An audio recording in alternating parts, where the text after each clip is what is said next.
Samahan niyo ako dito sa kusina para magkatay ng dalawang manok. At dahil tanghali nga na naman ay magluluto naman ako ngayon ng Sania chicken. Dito sa bahay ng aming mga amo, pag manok ang ulam, talagang 2 peraso ang aming niluluto. At bilang isang tagaluto ay hindi rin naman talagang madaling mag-isip kung anong iluluto mo araw-araw. Dahil syempre dapat meron ka ring iba't ibang alam dahil hindi naman talaga pwedeng yun lang yung iyong iluluto, lalo na sa aking mga among reklamador. At yun, pagkatapos kong gayatin ay hinugasan ko lang ng maayos itong manok at nakagayat na rin ako dito ng mga gulay na aking gagamitin. At madali lang naman itong gawin.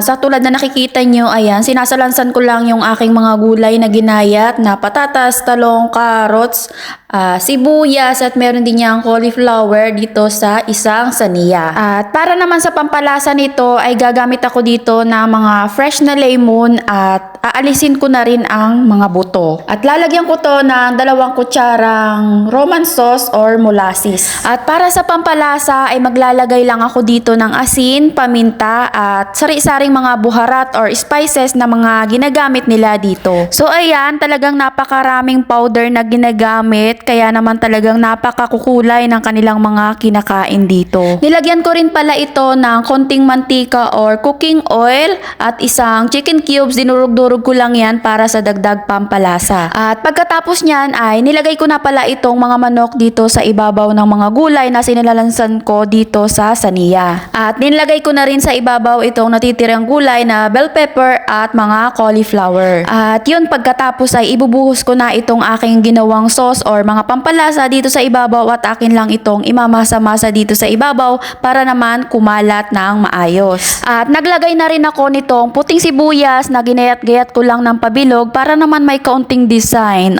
Yung arte. At pagkatapos ay binalutan ko na yan ng foil sa ibabaw at syempre ibibake na natin ito sa aking oven sa loob lang ng 1 hour at 45 minutes. At yes, medyo may katagalan talaga ito bago maluto. Syempre dahil nga sa oven lang natin ito iluluto. After 1 hour ay binuksan ko nga pala ito para tanggalin nga itong foil sa ibabaw para namang maluto itong nasa ibabaw. At ang natitirang 45 minutes ay ibabalik ko ulit ito sa oven para lutuin ng walang foil. At yun, natapos na rin ang mahabang paghihintay. Akala mo lang madaling panoorin pero medyo nakakainip din nga talagang maghintay. At yan na nga ang kinalabasan ng ating nilutong Sania chicken. At dahil luto na nga ito ay tatanggalin ko na ito sa oven para ihayin na sa aking mga amo. Madali lang naman itong gawin kaya pwede mo rin itong gawin para sa pananghalian ng inyong mga amo.